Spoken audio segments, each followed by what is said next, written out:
In section 3.5, we're going to talk about exponential growth and decay. And these are just going to be applications of some of our exponential functions and other things that we've worked on through Chapter 3. For exponential growth and decay, when we talk about growth, we're talking about, or even decay in general, we're talking about how quantities grow or decay at a rate that's directly proportional to their size. So an example of this is populations. And you can kind of see and read through some of the explanations that we have and some of the examples that we have dealing with the population growth and how it can be calculated and how the population has grown over time, and calculate, of course, the percentage of increase, or if it decreased, for instance. Okay, so to kind of understand these models of growth and decay, we have a formula, and of course one of them is in function notation. If we see f of t equals, and this a sub 0 here, that a sub 0 is just dealing with, and everything is completely defined. All the variables are defined in your definition here. But that a sub 0, the a here is just the original amount or the size of the growing entity, whatever we're dealing with growth and decay. The t, of course, is time. Okay, now if we look at the notation over here, where it's as a equals this a sub 0, that is obviously not in function notation, and that a does represent something as well, and the a is the amount at that time. So we have the original amount or the size of whatever's growing, or in some cases decaying, and the a, what that's set equal to, is the amount, how much is that size changed at a specific time. And of course k is a constant, just like with variation, because we define this up here. We mention that growth or decay is quantities grow or decay at a rate which is directly proportional, and that's the key word, directly proportional. You should remember that from a previous lesson on variation. So that's where this k comes in, and k is just a constant. It does represent the growth rate. So k can be positive or k can be negative, depending on if it's growth or decay. Okay, so here's a couple models here for where k is greater than 0, and which would represent growth, obviously. K is greater than 0, that's our growth. If your k is less than 0, then of course that does represent the decay. But regardless of that, everything else is still the same. The a sub 0 is the original amount, the a is the amount at a specific time, and of course t represents our time. Of course, and it's pretty visual. If it's growing, then you can see this model here is actually increasing, which again should make some logical sense here. And then decreasing, of course, would represent our decay. Okay, so it makes kind of logical sense with the k being greater than 0 for our growth. It's an increasing function, and decreasing when our k is less than 0.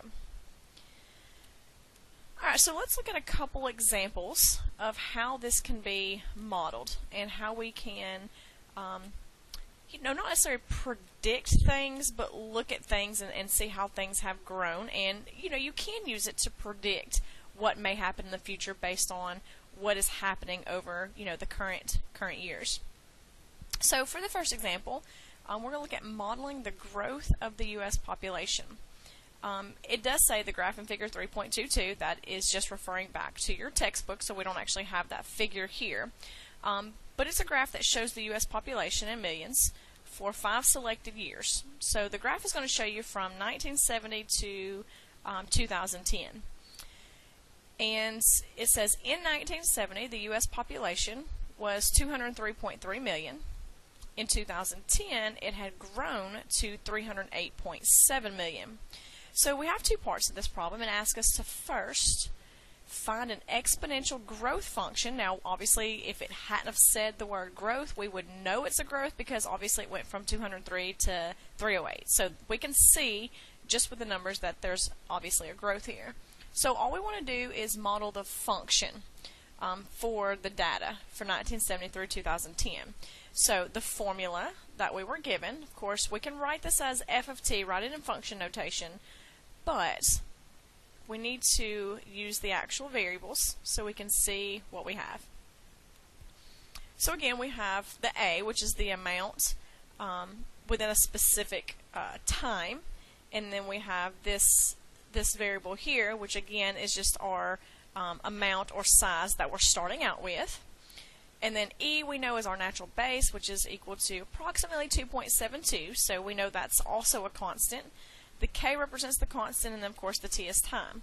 So what we have as far as plugging in to this function, we do know that our original size is 203.3 million, so we'll just represent that with 203.3. We also know that time. Now, the time is given to us from 1970 to 2010. Now, 1970 is going to correspond to time equals 0 because that was the initial time when we started for this problem mapping this growth. So that is actually when time is equal to 0. That's our starting point.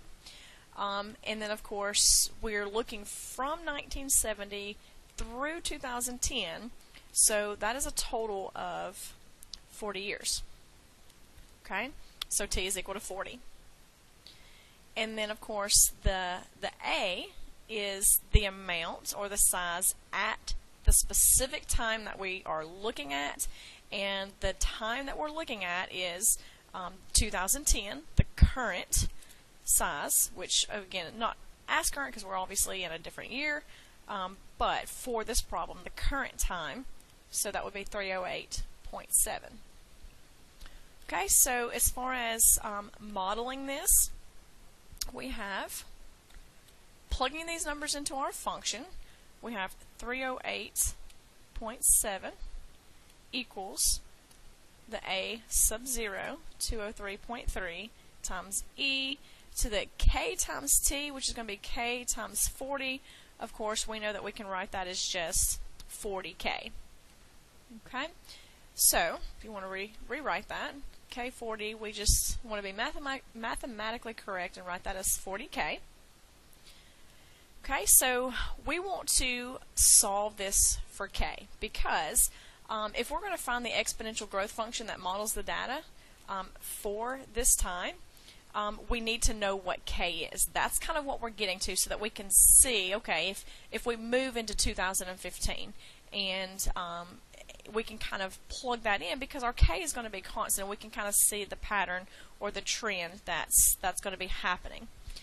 So to solve this, first thing I'm going to do is divide both sides by 203.3 because, again, what we're solving for here is our variable. And right now, the only variable we have is that K. So we're going to start off doing that. So we have 308.7 divided by 203.3. And that's going to leave us with just E to the 40K power. You can leave this, you can go ahead and do this division, or you can leave it like that. Either way, it doesn't really matter.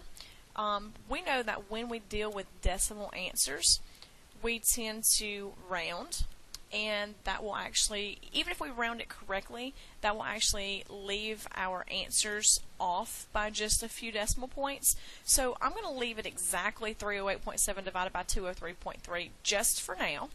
Again, that's just kind of one of those personal preference things. If you want to divide it and put a decimal, you can. Now, using what we've learned from earlier in this chapter, we need to solve for that K. And since that K is in the exponent, we need a way to get that exponent out of being an exponent. And we know that we can do that by taking the natural log of both sides. So if we take the natural log of the left side, using that power rule of logs, we know that now, because it is now a natural log, we can use that power rule and bring that 40k out front, because we know that these are now equivalent. So 40k is going to be out front of the natural log of e. And one other thing that we should be able to recognize from this problem is the natural log of e is actually just equal to 1. So we know that we can just kind of cross that out. It does just kind of disappear. It's actually equal to 1. So that leaves me here with the 40k equals, and then I have the natural log of all of this. And again, just to kind of work through this problem, I'm still just going to leave this till I'm ready to punch it in my calculator. That way, instead of having to round this as a decimal, I'm going to get an exact answer. Of course, the last step here would be divide both sides by 40 so that I can solve for my constant. Remember, k is your constant. So what you end up having here is the way you'd plug this in your calculator is do the natural log of 308.7 divided by 203.3, and that's actually, if you did put that ending that up as a decimal, this is just the number of places my calculator will hold, but you'll be taking the natural log of 308.7 over 203.3, divide that by 40, and you should get, of course, you do have to end up rounding at some point, you should get on this one, k is approximately 0.01. So of course, the more decimal places you round out, the more accurate of an answer you're going to have. So to finish up part A, what we've actually done is they asked us to find an exponential growth function that's going to model what we have. And again, the formula, if we write out our formula again, what we do know for a constant is we know that the initial population size is not going to change. Now, the big A over here will change because that depends on what year we're looking at. We know what it did in 2010, but what if we wanted to look at 2011 or 2012 or 2013? That number changes. So, but we do know that the initial size doesn't change because that's what we're starting and that's what we're looking at. So this will be A equals 203.3 times e to the 0.01 times t power, and this would be the model now that we have the constant. And if you remember back from variation, that was always the first thing that we had to do. You have to find your constant first, and that way then as things change, you can change and accommodate once you have your constant. Okay, so now we can go on to part B. So here's our model that we can use. And if we go back and look at part B of this problem, part B now says, by which year will the U.S. population reach 335 million? So again, knowing what our variables represent, we do know that we have the A sub 0. We have the initial is 203.3. So we have that from our model we just found. We now have the constant. So now we have two variables that we are looking for, or trying to determine what are we solving for next. We have the A and the T is open. If they're asking me which year, obviously that means we're going to be solving for time. So T is what we're solving for, which means this 335 is our A, because remember the big A represents the amount at the given time. Whatever time we're wanting to look at. So there's my amount, 335. So for part B, we're going to take A for 335, plug it into our model, and solve it now for time. So 335 equals 203.3 e to the 0.01 t power. Again, starting out just like I would, I'm gonna reverse this and put my e on the left, just because, or the variable that I'm looking for on the left, and vice versa. I just like to have my variable on the left. So I'm going to divide both sides by 203.3. So that's going to leave me with e equals 335. over 203.3. So I hope you can see what I did there. All I did was basically rewrite the problem and put 203.3 e to the 0.01t power on the left equals 335 on the right, and then divided both sides by 203.3. I am going to have to take the natural log of the left, and of course whatever we do on the left we know we do on the right. And the purpose for doing that is so that I can get my 0.01t out front of this. And this is kind of working just like the first one, so I'm not kind of really writing out each step. And then I've got the natural log of 1 point. If you do your division here, you get 1.64781117. Divide both sides by 0.01, and you should get approximately 49.9 when you do that math. So time would be approximately 50 years, which means from 1970, 50 years later, that would put us at the year 2020. So in the year 2020, we expect the population to be the 335 million that they asked us for at the beginning. So if it keeps growing at the rate that it has over the last 30 years, 40 years that we looked at, it's going to continue, and we can approximate about what the population will be. Okay, so the biggest thing is picking out your variables and being able to solve your exponential equation. Okay, once you know how to work this one, for the most part, all the rest of these are going to work very, very similar. So looking at another example, the biggest thing, again, is we just have to pick out the wording and pay attention to that. So on this one, it says, use the fact that after 5,715 years, a given amount of carbon-14 will have decay to half the original amount to find the exponential decay for carbon-14. Alright, so a lot of part A just looks like a fact. It says, use the fact that this and this and this happened. And then in 1947, earthenware jars containing what are known as the Dead Sea Scrolls were found by an Arab Bedouin herdsman. Analysis indicate that the scroll wrappings contain 76% of their original carbon-14. Estimate the age of the Dead Sea Scrolls. Well, we do know that we are, just to start out here, let's start with a model. We have to have a starting point, and we do have a formula.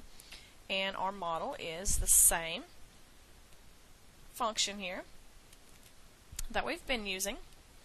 Now, what we do have, some of the facts that we do have is we have time is 5,715 years, so we know we have that. We do know that it's decayed, so one thing that we can just kind of keep in the back of our mind, since this is a decay, just to kind of check ourselves, logically we know that when we do solve this and we come out with our k should be less than 0. Now, another thing that we can pull out of this is, since it is decayed, so it's decayed, just kind of writing out my facts, so it decayed half of its original amount, so half of its original amount here.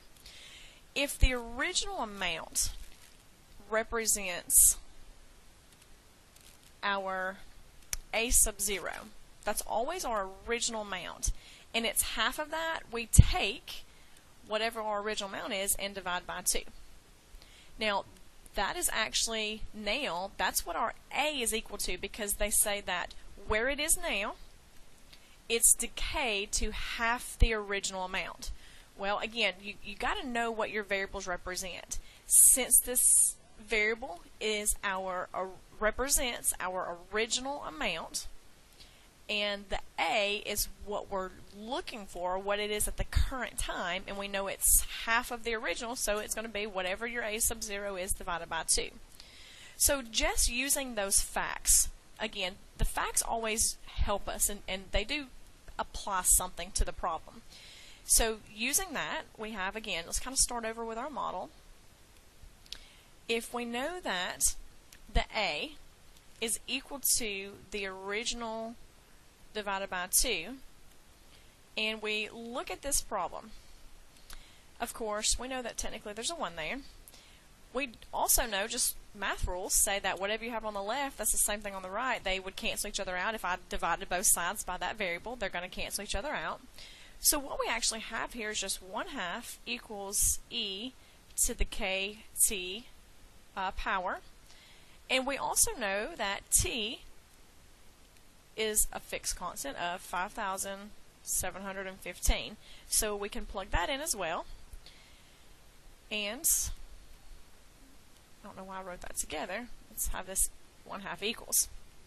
So if we take this problem and we've got e to the 5715k power is equal to 1/2, we've got to solve it. We always have to start by solving for our k. We've got to know what that constant is so we can use that constant and see how things change as time changes. So of course here the L and E does cancel itself out. It reduces to 1 basically. So we're left with our 5715k equals the natural log of 1/2 or 0.5, however you want to look at that. If I divide both sides by 5715, you're going to take the natural log of 0.5 first and then divide by 5715. You don't take the natural log of everything. The natural log is only with that 1/2. And you're going to get that k, remember it should come out to be negative, and it does. You should get that it's approximately negative 0.000121. And that's what we always have to start. You've got to find your k first.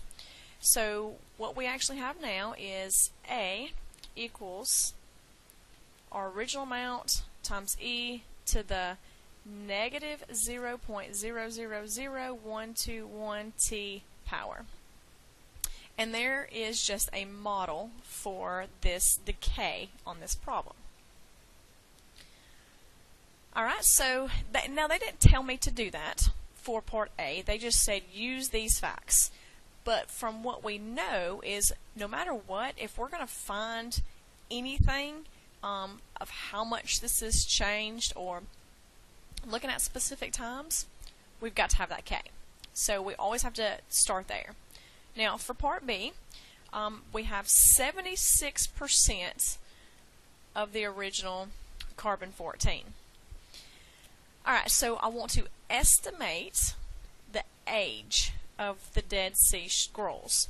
So if I'm going to be estimating the age, in other words, how old they are, that would be the time. The time is now what we're looking for on this one. We don't know the time. That's what we want to find out. So the scroll wrappings contained 76% of their original carbon-14. Okay, estimate the age. Now this was found in 1947, but that's not the time. That's at the point. In 1947, they already had, or they still had 76% of their original carbon-14. So we want to know how old are they. So we are searching for time on this one. Now we do have to use that 76%.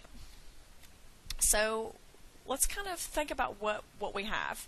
We have 76% of the original. Now just using translations. First of all, we know 76 is 0.76. We have to drop off that percent.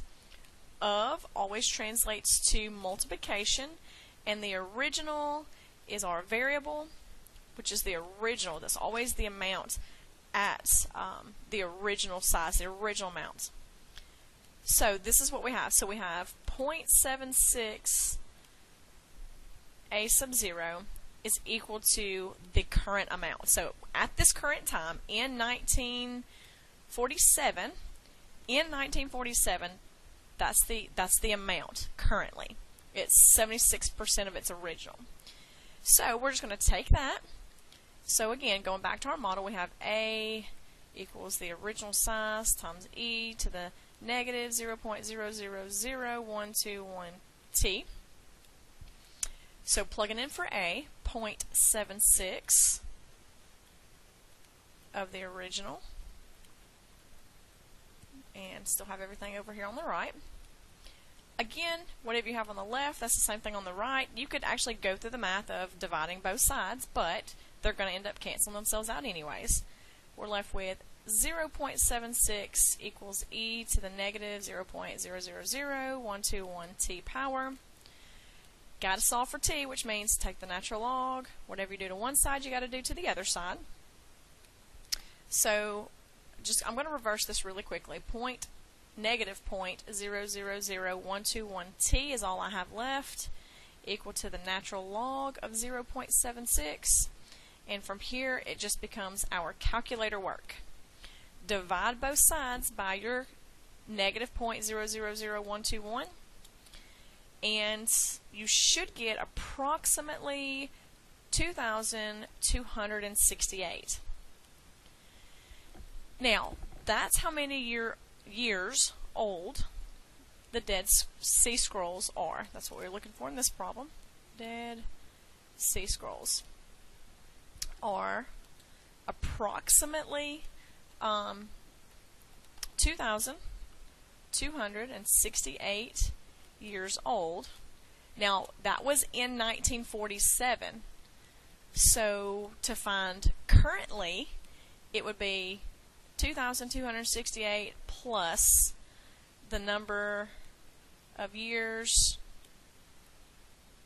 between 1947 and, of course, the current year. And current year. But at that point in time, in 1947, they were currently 2,268 years old, so we can now find, as each year passes, we just add to that and figure out the years.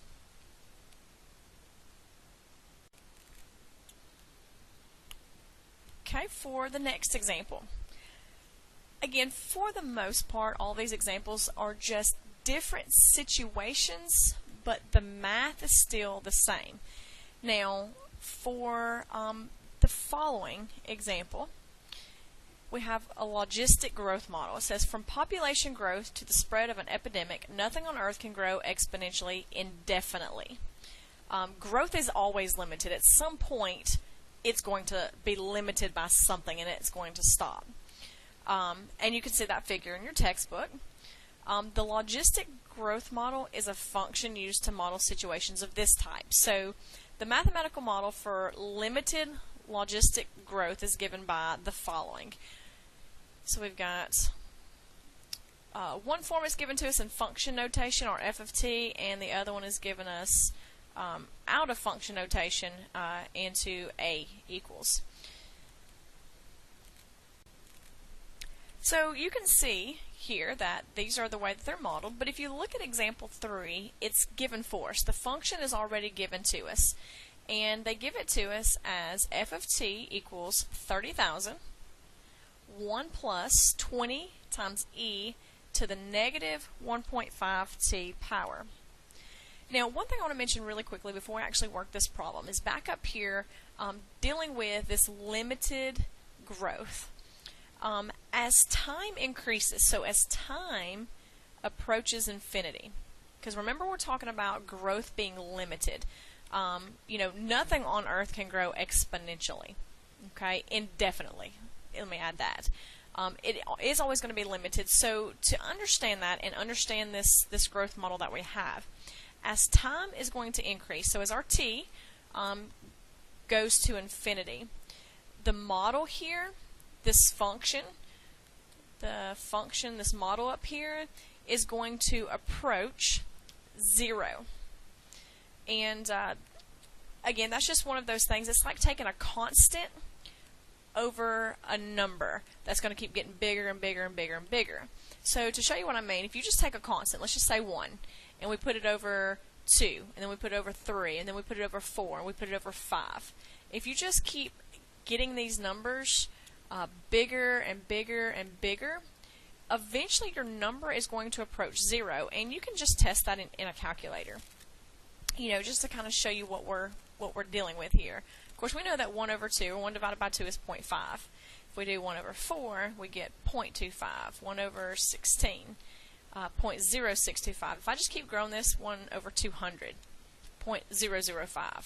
1 over 2,000, 0.0005, 1 over 20,000, 0.0005. So over 200,000.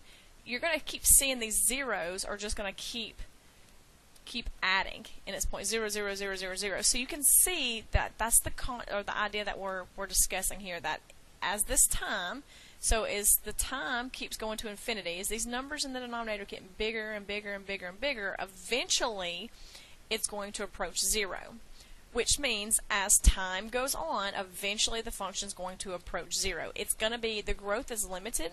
So what we also have here is, because of this fact here, we're going to be given from this model, there's a horizontal asymptote at y equals 0. And that being said, therefore, the value, your growth, can never exceed the c in your numerator. So that actually caps it off. If you have, for instance, your function in example 3, the numerator is 30,000, then that's actually, it's limited by that 30,000. Okay, it can't be any bigger than c. Okay, it's got to be limited. All right, so understanding that, let's look at example 3.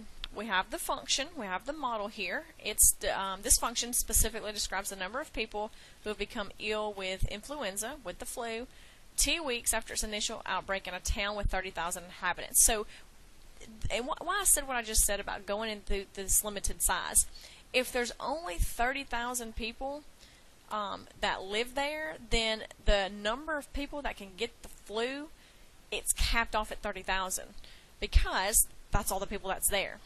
Okay, so that's what we mean by it's limited. Now, we're not talking about outside of, this particular city or this particular town that we're looking at. So when we say things are limited, that's kind of the idea that we're looking at. There's only 30,000 people there, then obviously you can't have 50,000 people get sick if there's only 30,000 there. So on this one, they ask us how many people became ill with the flu when the epidemic began. So if we look at our model here, we've got our function. This is f of t. So f of t equals 30,000. Divided that by 1 plus 20 e. So far, all I've done is plugged in constants. This is e to the negative 1.5 t power. The only constant that you have here, the only thing that's missing is t. So they want me to plug in for t. How many people became ill when the flu, or with the flu, when the epidemic began? Well, when it began, no time had passed, right? Time was 0. That was the beginning point. So all they're really asking us to do here is just plug in 0 for t. So when I do that, again, we have to know how to follow the order of operations and work with exponentials. So 20e to the negative 1.5 times 0 power. Of course, anything to the 0 power is actually equal to 1. So this will be 30,000 over 1 plus 20. And since this again is times e to the 0 power, and anything to the 0 power is just 1, we can just go ahead and write that. So what we have here is 30,000 divided by 21. And doing our math there, of course, we do have to round. It's equal to approximately 1,429 people. So this was how many people became ill when it began. When the epidemic began, it was a relatively small number, 1,429 people. Okay, for part B. They now ask me how many people were ill by the end of the 4th week. Well, time would now be 4. Okay, since we're dealing with 4, since they told me that t is represented in weeks, then I plug in 4. So f of 4 is just going to give me, and one thing you can do to check here, since these are real life applications and real life models of what's happening, you can check your answer. If obviously I got, relatively small number for part A, when it first started there's only about, 1,500 people out of 30,000. That's kind of a small number that had contracted the flu. Well, after 4 weeks, if you get a number that's bigger than 30,000, obviously, you've done something wrong. Or if you get some really, really large number, then you've probably done something, kind of wrong, especially if it's over 30,000. But depending on how fast it's spreading, we could get to an entire population. We know that. But if you get a number over 30,000, you might want to go back and check your math, because you've probably done something wrong, because we have this limiting size here. So here, again, this is just a little bit of calculator work. So you'll have in your denominator, this is 1 plus 20 e to the negative 1.5 times 4 power, which will be negative 6. Doing your math in the calculator here, of course, you got to follow the order of operations as well. Always got to follow your order of operations. So if we have, again, just kind of showing the math on this, we do our negative 1.5 times 4. Always start there. That's how I got my negative 6. Now, the next thing I need to do is, since the 20 is actually a coefficient of that e, I'm going to do my e to the negative 6 power. So let's do our, oops, gotta know how to work your calculator. E to the negative 6 power, multiply that by 20, and then we have that plus 1, so we add 1 to that, and that's how I get the 1. Let's see, so just kind of rounding this in your denominator, you get approximately 1 point. The more decimals you write out is 1.049575044, and doing my division there, I get approximately 28,582.99. Well, since there's not 0.99 of a person, we're going to say that it's approximately just 28,583 people had contracted the flu. So it jumped. Just in 4 weeks, it almost hit the entire population. And we do know that things like that can happen. So that's a pretty practical answer. I didn't get an answer over 30,000 because, and this is going back now to just kind of setting us up for part C. What is the limiting size of the population? Well, we've already talked about that. The limiting size is 30,000. As the number, and you can try this, if you can plug in T here, we plugged in 4, plug in 5, plug in 6, 7, 8, 9, 10, 11. You're going to see that those numbers are not going to exceed 30,000, okay?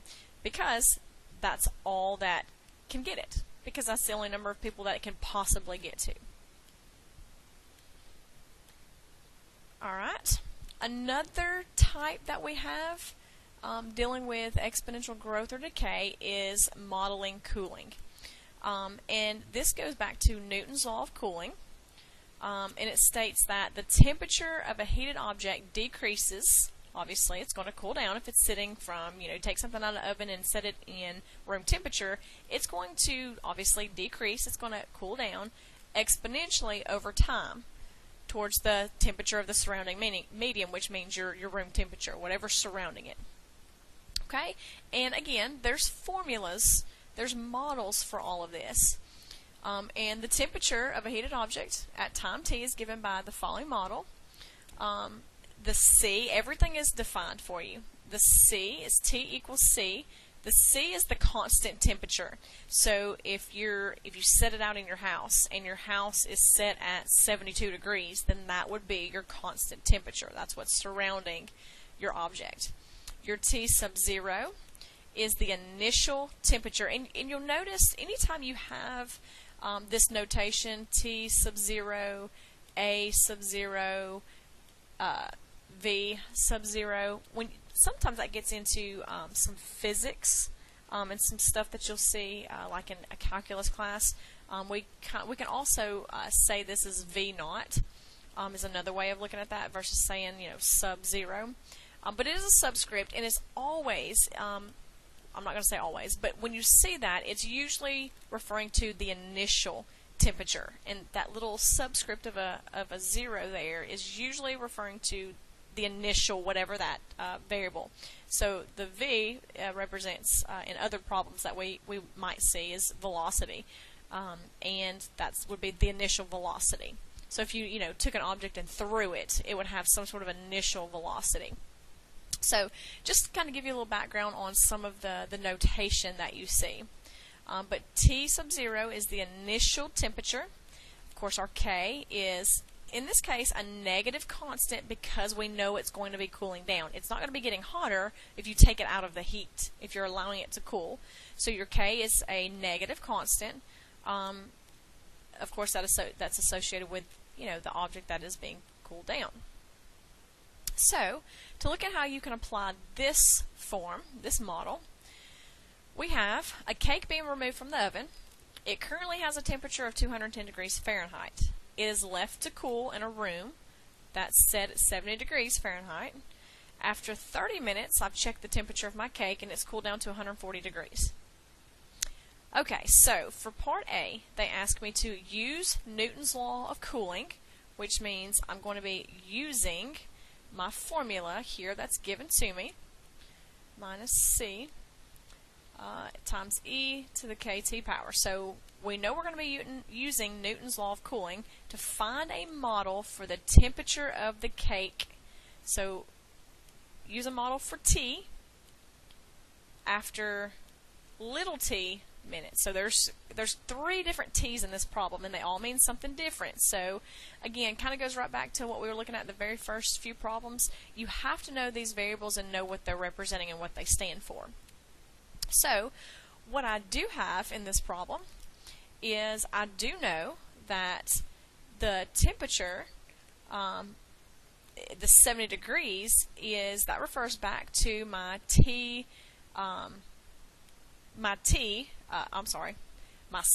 my constant temperature here, because that is the constant of the surrounding medium. So I do know that for the C, for the constant, I can plug in 70 for both the C here and the C here.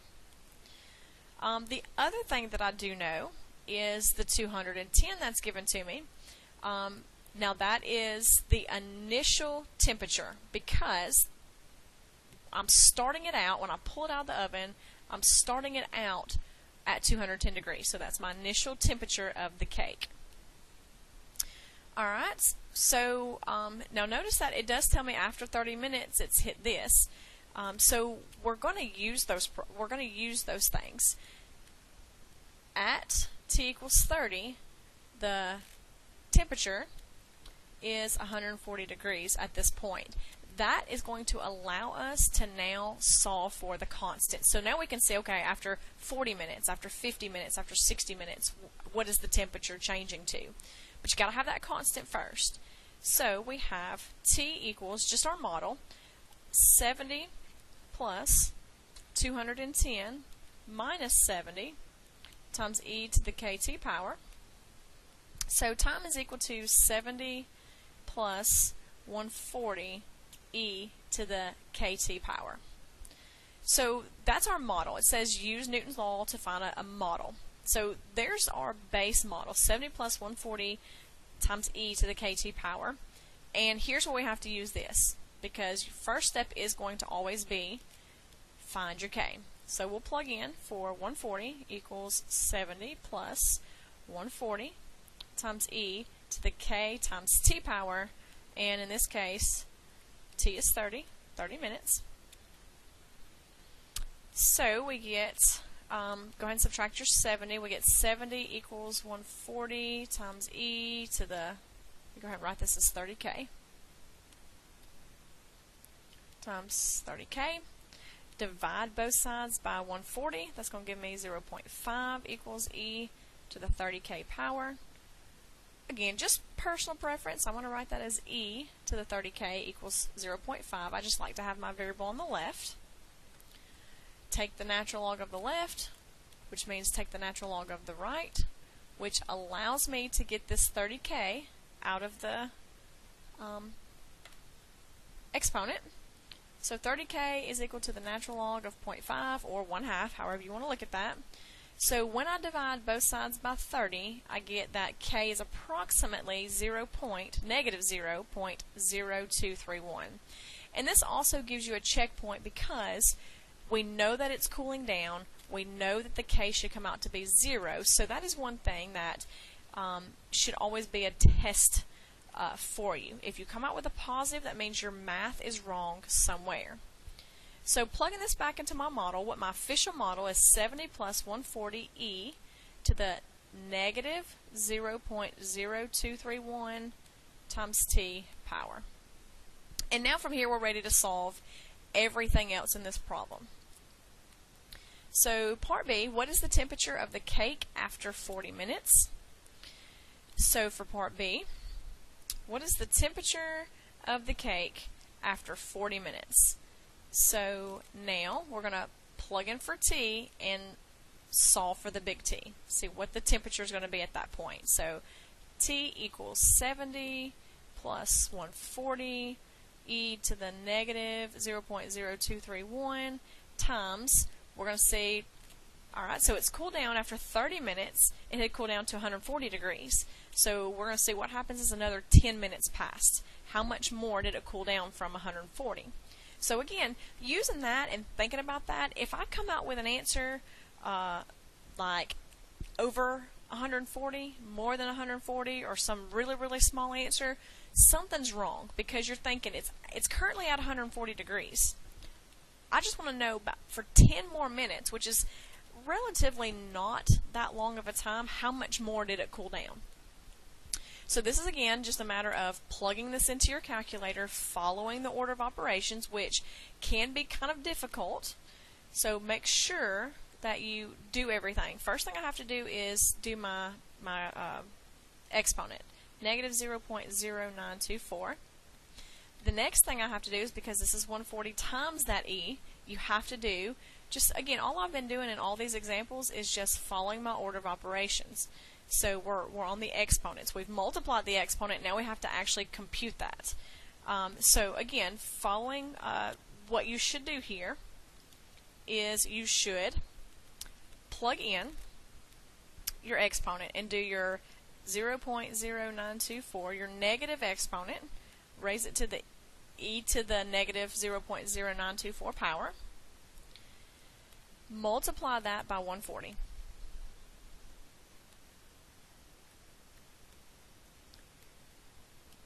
Let me try that one more time. 0.0924 negative, I'm going to raise that, or e to that power, multiply that by 140, and then we have to add 70 to that. Let's see if I can work this calculator. We have, every calculator is different, and I did the math on a regular calculator, and now I'm having trouble figuring out this calculator on the computer because I don't ever use it.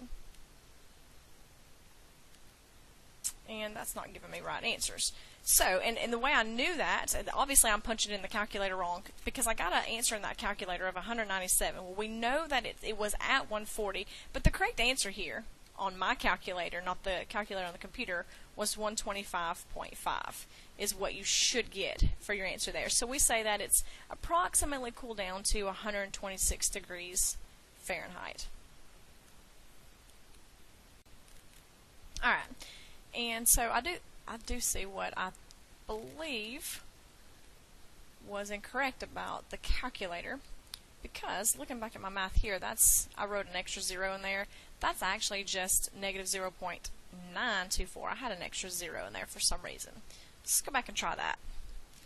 Again, that was how we got there, was just kind of go back through this.